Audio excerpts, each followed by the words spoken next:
मैं भी लोकेशना से फूला न समाऊं, ऐसा मैं कुछ नहीं चाहता। सन्यासी बैठा है, जो सन्यास धारण किया जाता है, लोकेशना कुतरेशना वितृष्णा से दूर किया जाता है। मैं हूं गृहस्थी, लेकिन जीता हूं इसी प्रकार से वानप्रस्थी की। मैं अपने बारे में ज्यादा बताना नहीं चाहता। पढ़ा लिखा इंजीनियर हूं, मैनेजर हूं, परंतु 2.5 साल का इस काम में पिताजी बोलते हैं लग गया था। पिताजी ने आंख बंद करी तो मैंने कर ली। पिताजी से पूछता था आप क्या बोल रहे थे आंख बंद करके, तो बोल रहे थे वो मैं गायत्री मंत्र बोलता हूं, तो मैं मुझे भी सिखा दो।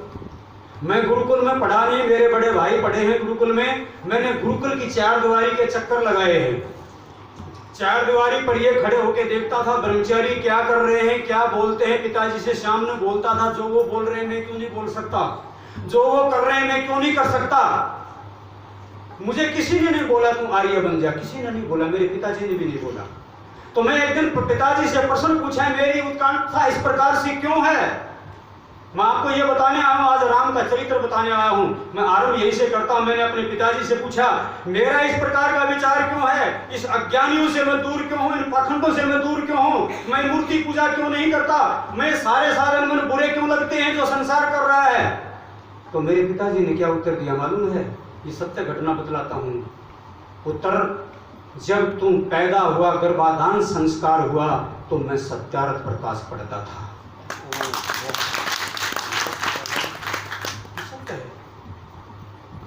और मैं आपको बता दूं, मैं एक क्लास भी संस्कृत नहीं पढ़ा, तो शास्त्री तो नहीं, परंतु ये विचार करता हूं हे ईश्वर, अपनी संध्या की उपासना के बाद मैं प्रक्रिया करता हूं हे परमात्मा, जब मैं रोजाना वेद पढ़ता हूं ऐसा लगता है ये मंत्र तो पढ़े भी हैं, तो इस अंदर से आवाज ध्वनि आती है, तुम भूल गए पीछे पढ़े थे तो पिछले जन्म में।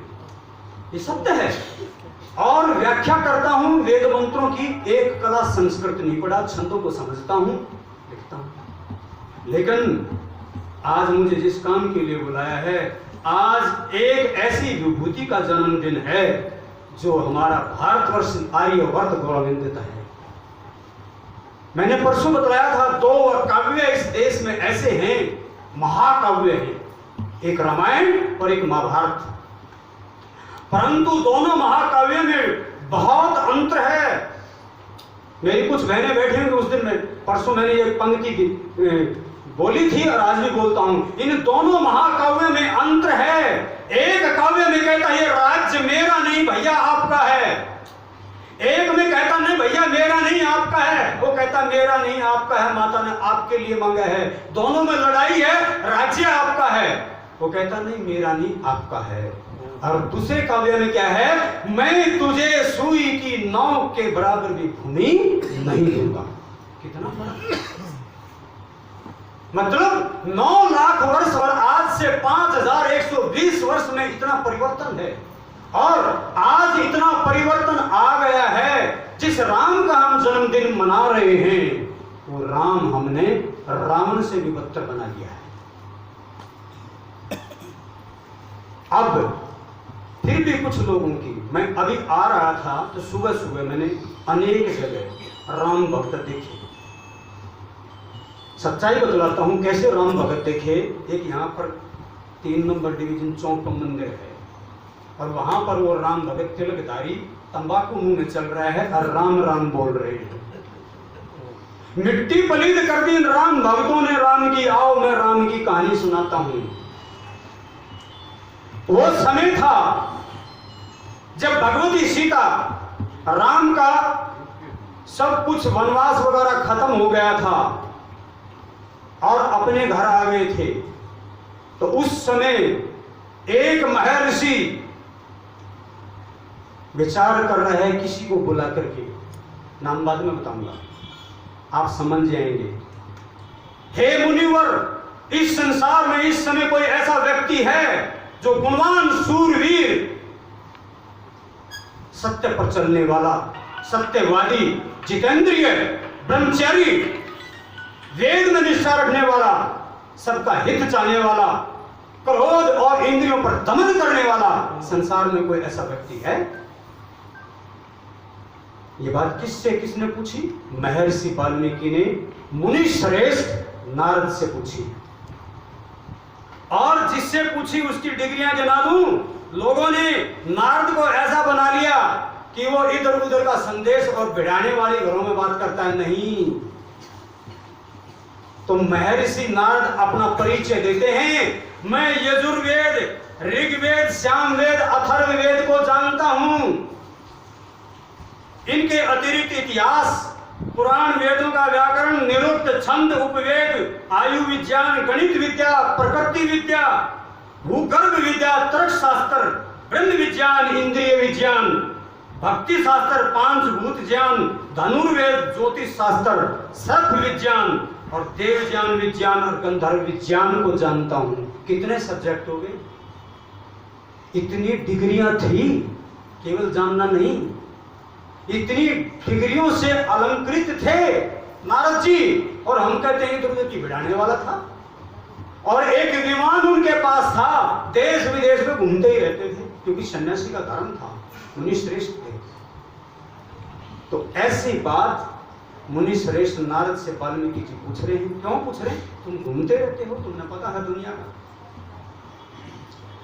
तो नारद जी कहते हैं, ऋषिवर, जो आपने बात पूछी है, इतनी सारी बातें एक व्यक्ति में इतने सारे गुण होना असंभव, परंतु आपने पूछी है तो बतलाता हूं।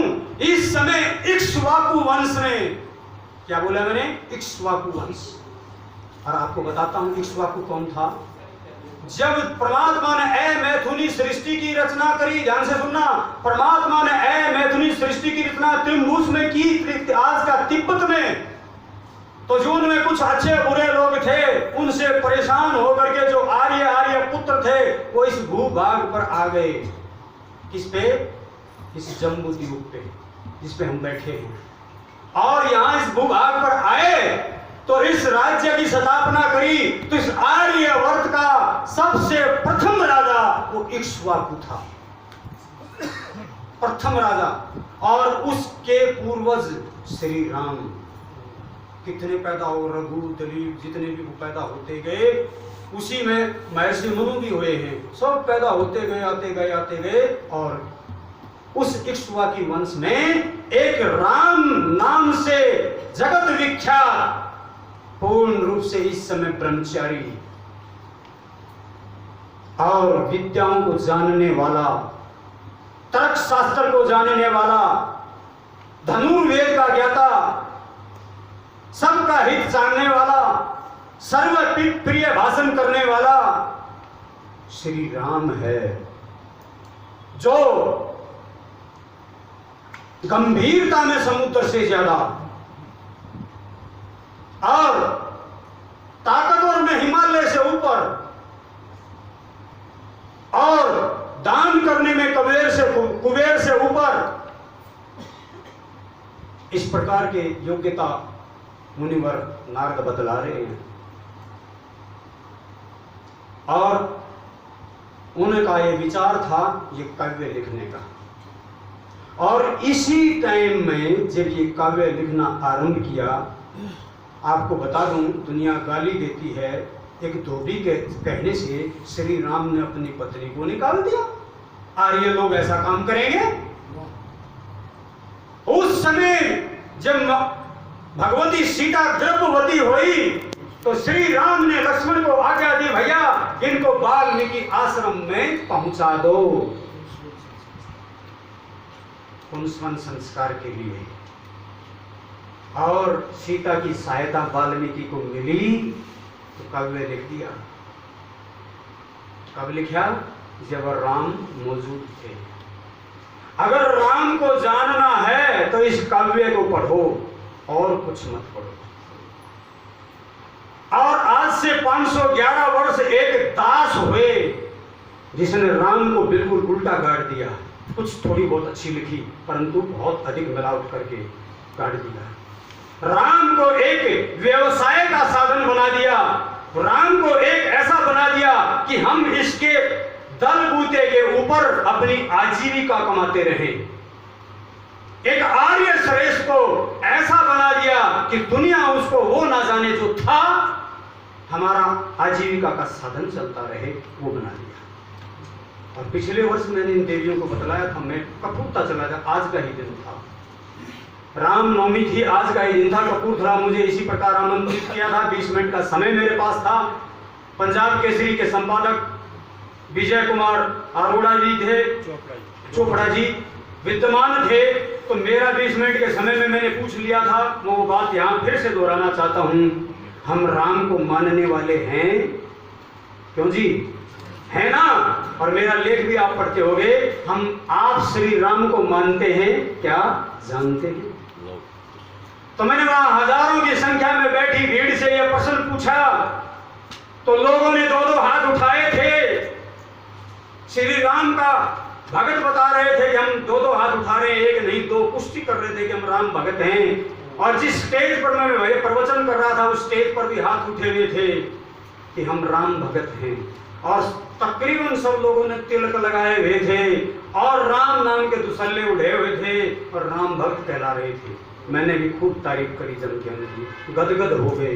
जब गदगद होते हैं तो आदमी लोकेशना में आ जाता है और जो नहीं चाहता वो भी बोलता है। मैंने पूछा, हे राम भक्तों, आज इस देश के अंदर फिर क्यों नारी का अपमान है? राम भक्त है तो अब ईमानदारी से हाथ खड़े करो। हम तुम में से कोई एक भी ऐसा व्यक्ति हो जिसमें एक भी राम का गुण हो तो हाथ खड़े करो। सज्जनों, एक भी व्यक्ति का हाथ खड़ा नहीं था, गर्दन झुकी हुई थी। मैं उस दिन महसूस किया, इनको राम बताऊं कैसा था। उस दिन से वो लिख रहा हूं। मैंने अपनी रिसर्च करी, उस पर गवेषणा करी कि राम का चरित्र पढ़ूं, अच्छी प्रकार पढ़ा। और एक बात बताता हूं, शायद हमारे स्वामी जी को भी ये बात याद हो। आज काफी दिन साल पहले की बात है, करीब 20 वर्ष से पहले की बात है। इसी आर्य स्वामी, इस समाज में स्वामी जी आए हुए थे और इनको मैं अपने घर ले गया था चंडीगढ़ रोड पे। और वहां पर भी स्वामी जी आए ने, स्वामी जी ने कुछ औरतें मेरे घर में आई, बुलाई, उनको भी रामायण का पाठ पढ़ाया था। मेरे पास वाल्मीकि थी, शायद आपको याद आया होगा। तो राम ऐसी विभूति नहीं थे जैसा हम लोगों ने मान लिया है। फिर भी मैं बतलाने का प्रयास करूं, आओ बढ़े, हमारे अंदर क्या कमियां आ गई कि हमने राम को ये बना लिया।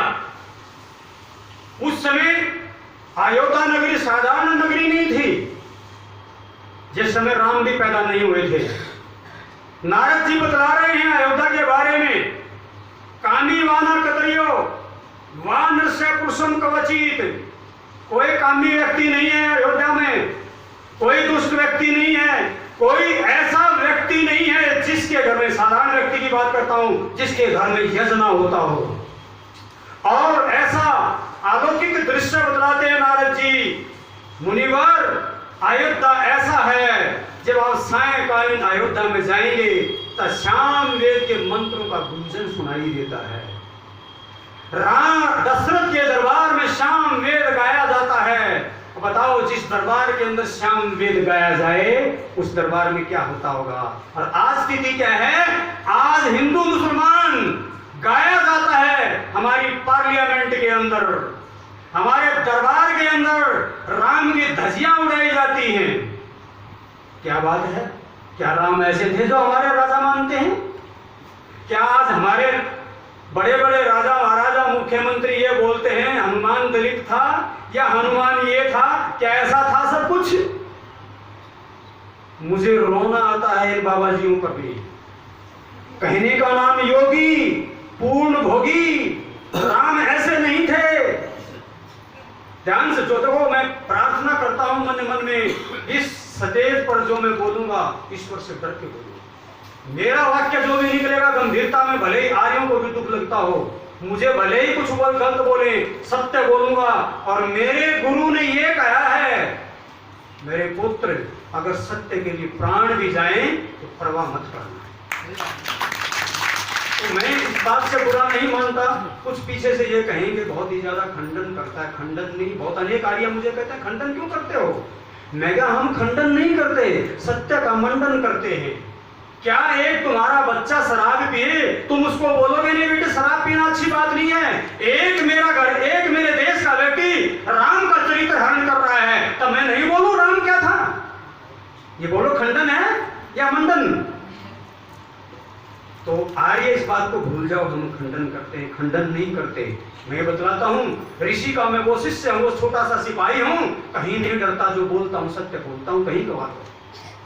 और ये जो मैंने धारण किया है मैं वही बोलता हूँ, ऐसा नहीं मैं घर में नहीं करता हूँ। राम को जानना है, किसी भी महान पुरुष को जानना है, मुझे जानना है, स्वामी जी को जानना है, आप में किसी को भी जानना है तो आपके चरित्र को जानना पड़ेगा। और आपका चरित्र किन बातों से जाना जाता है? आपकी डेली एक्टिविटी क्या है, डेली आपकी दिनचर्या क्या है, ये जान जाओगे, झट से पता लग जाएगा।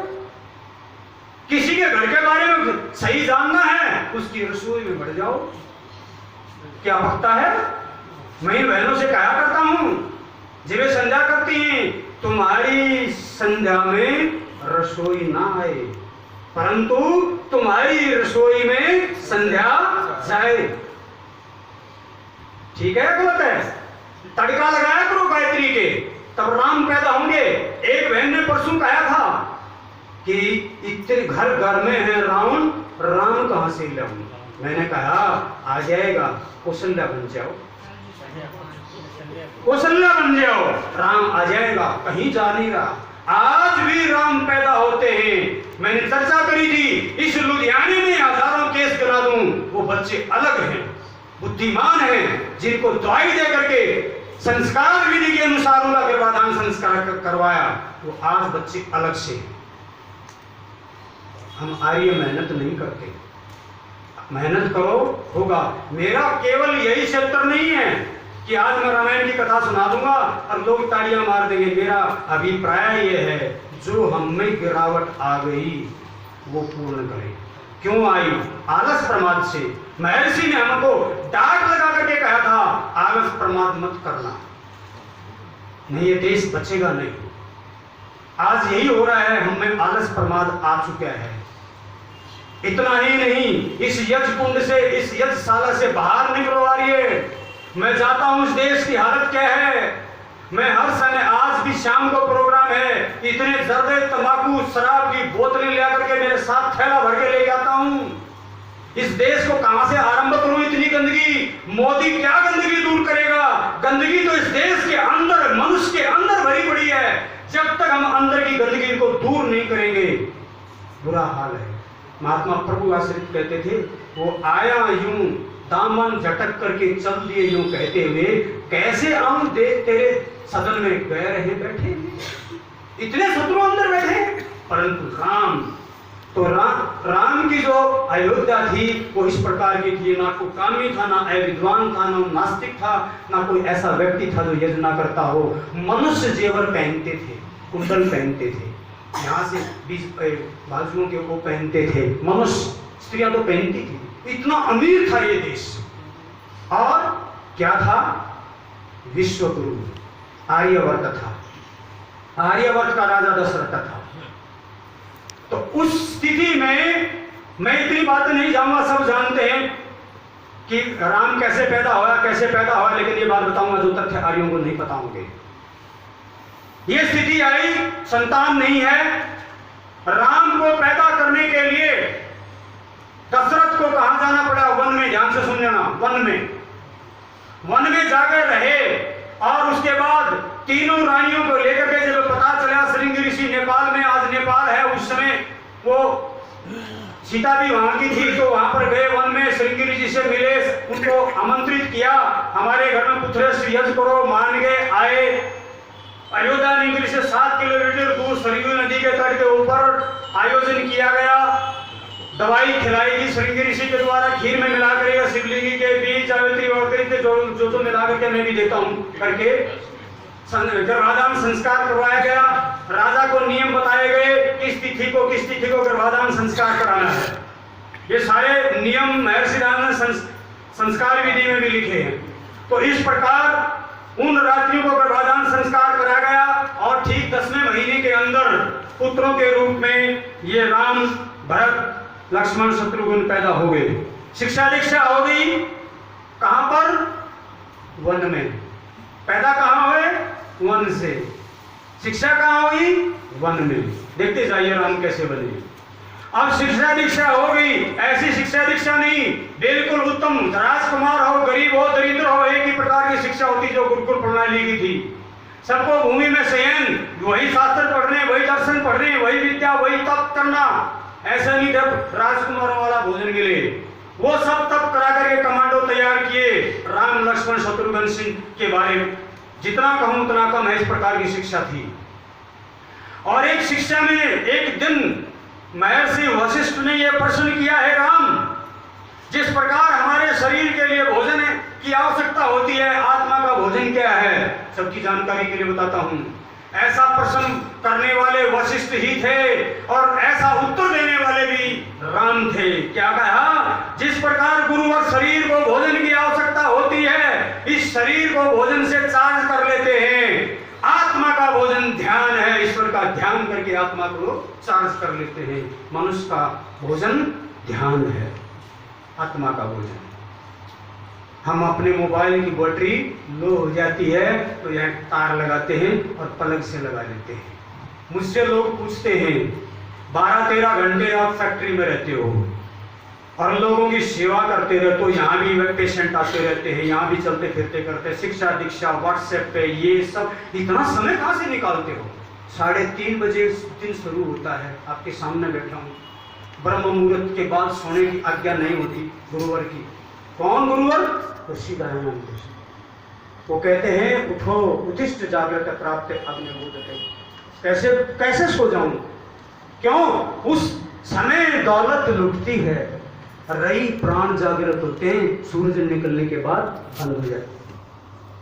तो इस प्रकार शिक्षा दीक्षा पूरी हुई कि राम ने यह जवाब दिया, गदगद हो गए, निपुण हो गए, धनुर्वेद में निपुण हो गए। और उसके बाद कुछ ऐसा समय आया, महर्षि विश्वामित्र एक यज्ञ का संकल्प ले चुके थे और उसके यज्ञ के अंदर विघ्न डाल रहे थे राक्षस। आज भी है राक्षस, राक्षसों को सिंह नहीं होते। जो अच्छे कर्म में विघ्न डाले वो राक्षस है, उसको असुरी संपदा बोलते हैं। कृष्ण जी असुरी वृत्ति के लोग हैं, जो नेक कर्म के लिए, श्रेष्ठ कर्म के लिए, आर्य कर्म के लिए विघ्न डाले, वो मनुष्य नहीं है, असुर है। क्योंकि ईश्वर ने श्रेष्ठ व्यक्ति को ही अपना पुत्र बोला है। तो इस प्रकार विश्वामित्र दुखी होकर के राम के दशरथ के दरबार में आते हैं। अतिथि सत्कार होता था, जैसा आज वैसा नहीं। मैंने ऐसा भी देखा है, कोई रात्रि को आ जाता है अचानक, ये भी बोलते, ये भी पता नहीं कहां से आके मर गया, इस टाइम सोने का टाइम है। आर्य घरों में ऐसा नहीं होता। आप सब सज्जन बैठे, आर्य बैठे हैं। मैंने आर्य परिवार में जाने का मौका मिलता है तो बहुत अच्छा सत्कार होता है। क्यों? ये ऋषि ने 5 कर्म हमारे को बतलाया तो आर्य लोग करते हैं, तो इसलिए अतिथि सत्कार होता है। तो विश्वामित्र का अतिथि सत्कार हुआ, प्रयोजन पूछा गया, किस लिए पधारे हैं? कहना राम को लेने आया हूं। किस लिए? राक्षस तंग करते हैं। दशरथ ने कहा मैं सेना भेज देता हूं। कहना नहीं, राम को लेने। वो भी छोटा बच्चा है, घंटा आधा घंटा 1 घंटा पूरी बहस हुई, मैं राम को नहीं भेजूंगा, वो बच्चा है, इतनी भारी सेना का उन बड़े भयंकर राक्षसों का कैसे मुकाबला करेगा? ये वाद विवाद चल रहे हैं। विश्वामित्र दुखी होते हैं कि तुम रघुनंदन इस वंश में, इक्ष्वाकु के वंश में पैदा होकर के दशरथ कायरों वाली बात कर रहे हैं, अपने पुत्र को नहीं भेज सकता। कहना मैं धन देता हूं, वैभव देता हूं, राम नहीं देता। कहना नहीं चाहिए मैंने तेरा वैभव, मैंने राम चाहिए। तो जब ऋषि का गुस्सा देखा, परिवार के जो गुरु थे, वशिष्ठ कुल गुरु, वो उठे, राजन राम को भेज दो। तैयार हो गए? विश्वामित्र गुस्सा, अब क्या हो गया तुम्हें? पहले तो मना कर रहे थे, बच्चे हैं। कहना अब कुल गुरु का आदेश है। देखिए कुल गुरु का आदेश ये होता था, किसी ऋषि मुनि का नहीं होता था जो कुल गुरु का आदर होता था, और वो वशिष्ठ का, ब्रह्म ऋषि वशिष्ठ का। तो उस समय राम अब देखिए मांगा एक है। दशरथ कहा सुमित जाकर के जो राम और लक्ष्मण को लेके आओ। सब सारी जनता हैरान है, दरबार हैरान है, मांगा तो राम है, दशरथ तो लक्ष्मण को क्यों बुला रहे हैं? दशरथ ने पता था अकेला नहीं जाएगा, उसका कंधा उसके साथ है तो साथ जाएगा। वो जिद करेगा जाने पहले बुला लेता हूँ। राम और लक्ष्मण को भेज दिया। भेजते भेजते रास्ते में देखिए जो लोग ये कह रहे हैं कि ईश्वर था, राम अवतार था, उनको बताना चाहता हूँ रामायण पढ़ो वाल्मीकि, पता लगेगा आपको राम क्या था। परमात्मा कहता है कि तुम आर्य हो, श्रेष्ठ हो, मेरी संतान हो। निरुक्त कहता है आर्य पुत्र से ईश्वर, ईश्वर के पुत्र हैं आर्य, निरुक्त कहता है। और जब उनको रात्रि हुई, पड़ा होया, घास फूस पर सो गए दोनों भाई। वहां राजकुमार नहीं थे, क्यों? कमांडो ट्रेनिंग मिली हुई थी। और विश्वामित्र भी सो गए। रात्रि को क्या होता है सोच सकते हो? दोनों भाई जाते हैं और पैर बांट लेते हैं गुरुवर के कि आप चल चल के थक गए होगे, पैर दबाते। बोलो क्या मिलेगा? क्या मिलेगा? आशीर्वाद, और वो भी ब्रह्म ऋषि का। और जब सवेर होती है, प्रातःकाल होती है, तो ऋषि कहता है कौशल्या सुप्रजायाम राम पूर्व संध्या प्रवर्ते। हे कौशल्यानंदन उठो, दैनिक कामों से निवृत्त होकर के संध्या करो। दोनों ने गुरुवर के साथ गायत्री मंत्र का जाप किया। क्या कोई ईश्वर अपना जाप करता है? ईश्वर नहीं थे राम, ईश्वर नहीं, ईश्वर भक्त थे। राम ईश्वर के पुत्र अवश्य थे, ईश्वर नहीं थे। मैं नहीं कह रहा, ये वाल्मीकि कह रहा है। और उसी युग में तो इस प्रकार वहां पर जल्दी से स्नान कर लो, संध्या कर लो, गायत्री जाप हो गया। तुम दोनों भाइयों को बला और अबला नाम की विद्याओं का ज्ञान देता हूं। ये क्या विद्याएं थी? बला और विद्या संपूर्ण श्रेष्ठ बना दिया। विश्वामित्र ने ऐसी विद्याएं दे दी, बला और विद्या। तुम्हारे को जो चलते चलते थकान नहीं होगी, युद्ध करते करते तुम थकोगे नहीं, कोई दुश्मन तुम पर विजय पाना असंभव करेगा। क्यों? तुम्हारे पास मैंने बला और अबला विद्याएं सिखा दी है। और उसके बाद अनेक हथियार दिए। कैसे हथियार? ऐसे ही नहीं बस चढ़ा दिया। वो हथियार आज के टाइम में भी नहीं बने हैं, ऐसे थे। आज साइंस परम सीमा पर नहीं है। महाभारत काल में साइंस परम सीमा पर पहुंच गई थी, विनाश आया था। 2 परमाणु बम चले थे उसमें, 2 परमाणु बम, एक कर्ण से, एक अर्जुन से। कर्ण ने किस पे छोड़ा था? मारना था अर्जुन के लिए, वो लगा जाकर के घटोत्कच को। घटोत्कच को इसीलिए लाए गए थे, उसके पास जो शक्ति है बस वही सहन कर सकता, कोई और नहीं। तो भाव ये है कि हम ये फूले ना समाये, आज हमने तरक्की कर ली। इससे बड़ी साइंस तो रामायण में थी। ऐसी साइंस महाभारत में थी कि आज मैं भी जाता रहता हूं देश विदेश में, 700-800 मैक्सिमम यात्री एक जहाज में सवार कर सकते हैं। परंतु ऐसे ऐसे जहाज थे, पूरी राजधानी लेकर उड़ते थे, पूरी राजधानी। कितनी बड़ी साइंस थी। तो दोनों भाइयों ने जिस प्रयोजन के लिए जंगल में आए थे, विध्वंस कर दिया। सुबाहु ताड़का मारीच भाग गया, मार दिया शांति से। 7 दिन तक दोनों भाइयों ने यश की रक्षा करी बगैर सोए। 7 दिन तक निरंतर यश चलता रहा। 7 दिन तक पलक झपकी नहीं करी। आए, उड़ा दिए। आज क्या है? आज राम की सेना ऐसी है, कोई पीछे पड़ ले भाग जाते हैं। स्वामी सरदानंद जैसी सेना नहीं है कि छाती तान के कहे चलाओ इस सन्यासी पर गोली। अंग्रेजों, दम है तो चलाओ इस सन्यासी पर गोली। है दम किसी सन्यासी में? है किसी ऐसे पौराणिक सन्यासी में, किसी महंत में ऐसा दम है? किसी ऐसे ब्रह्मचारी में दम है? परंतु स्वामी सरदानंद थे जो बम तैयार करके, अब तो वो बम बनना भी बंद हो गए।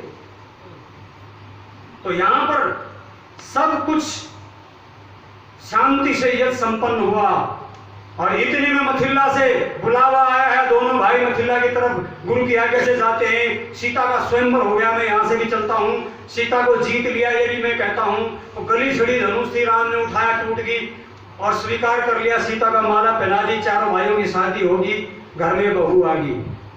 समझ गई इतना। माँ ने बहुत अच्छा उपदेश किया। सीता विद्वान थी, ऐसी सीता नहीं थी।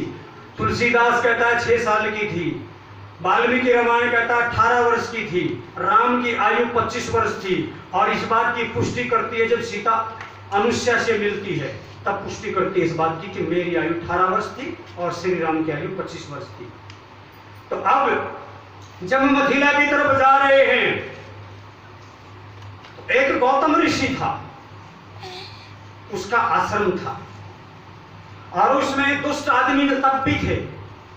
इंद्र रूप धारण करके, इंद्र ने जो ना गौतम ऋषि का रूप धारण करके उसको उसकी स्त्री के साथ, अहिल्या के साथ दुर्व्यवहार किया, बलात्कार किया और वो पहचान नहीं पाई। और इतने में गौतम ऋषि आ जाते हैं, वो पहचान लेते हैं, उसको लताड़ा और उसको भी अपनी पत्नी को छोड़ करके हिमालय में चले गए।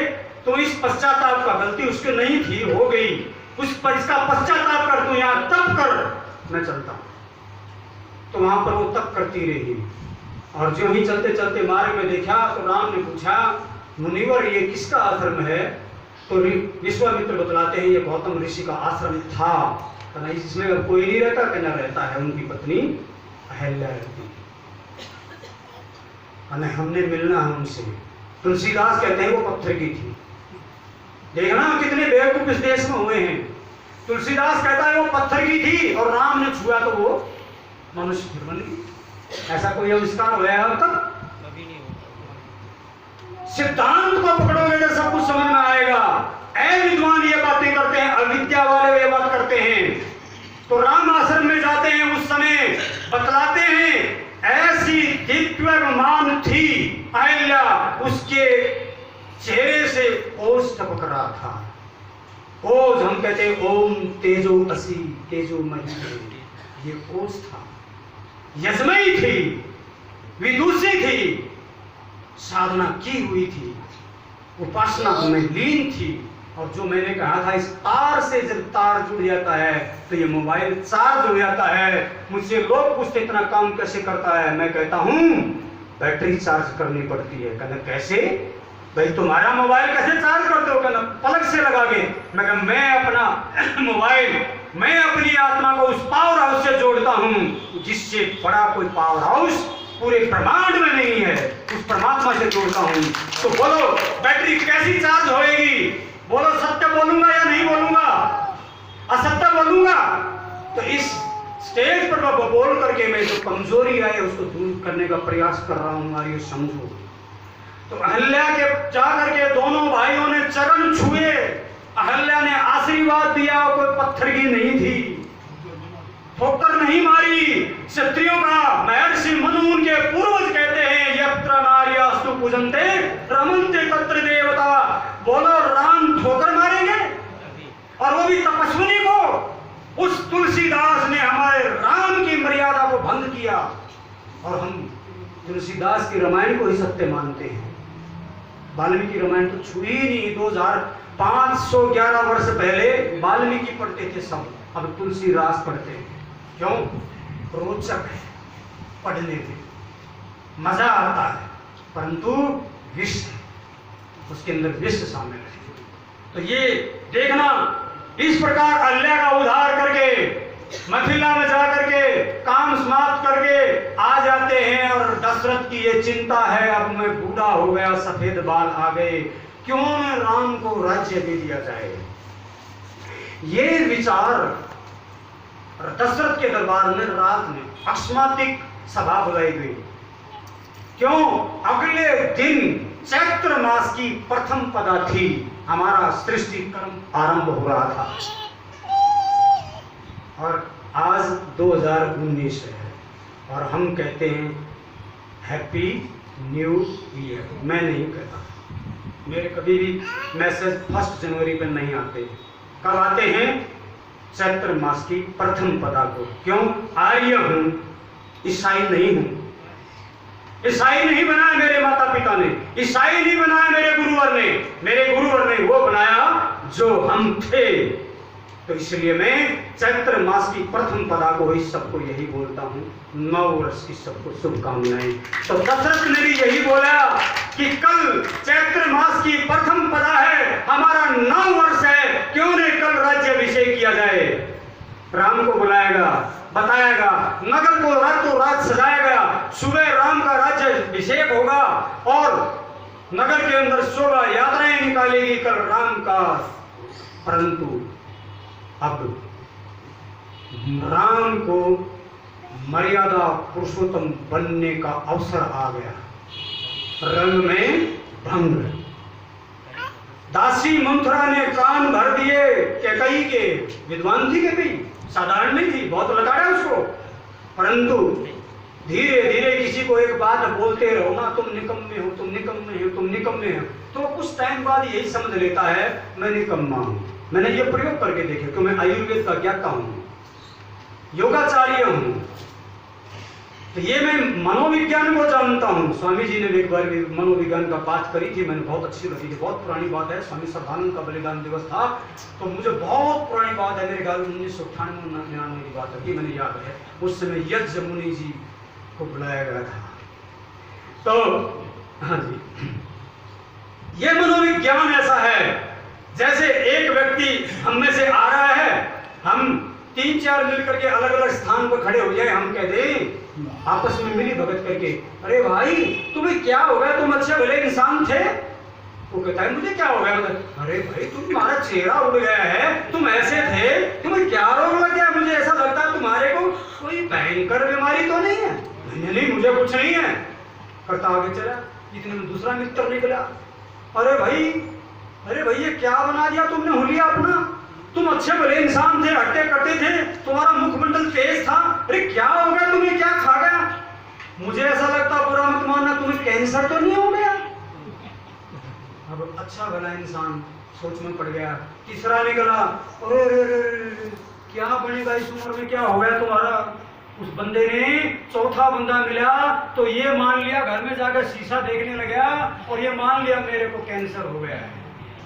हमारी अवस्था ये है, जिसने जैसा बताया, बाबर आया तुम हिंदू हो, हमने हिंदू मान लिया, अंग्रेज आए तुम इंडियन हो, कुत्ती के बच्चे हो, हमने कुत्ती का बच्चा मान लिया।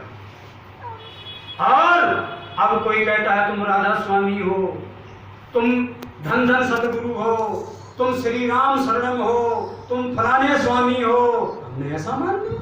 क्यों? हमारी क्या गलती है? हमारे को सिखाया है ऐसा? मैं एक बात बताता हूं, मुझे एक स्वतंत्रतानंद जी की बात याद आ रही है। स्वामी स्वतंत्रतानंद जी मैंने देखे नहीं, स्वामी स्वतंत्रतानंद जी जा रहे थे एक मंदिर की सीढ़ियों में बैठकर एक व्यक्ति बोल रहा राम राम राम राम, चले गए। वापस आए तो वही व्यक्ति क्या बोल रहा है, मोहम्मद मोहम्मद मोहम्मद। तो स्वामी स्वतंत्रतानंद जी बड़े हट्टे कट्टे थे, बोले भाई तेरे को क्या होगा, तू जो मैं गया तो राम राम कर रहा था, मोहम्मद मोहम्मद क्यों कर रहा है? गांधी जी एक व्यक्ति आया था, वो बोले राम का अंतिम शब्द क्या है? मैं बोला जी मैं नहीं, मोहम्मद मोहम्मद करो, मैं मोहम्मद मोहम्मद कर रहा। स्वामी स्वतंत्रतानंद जी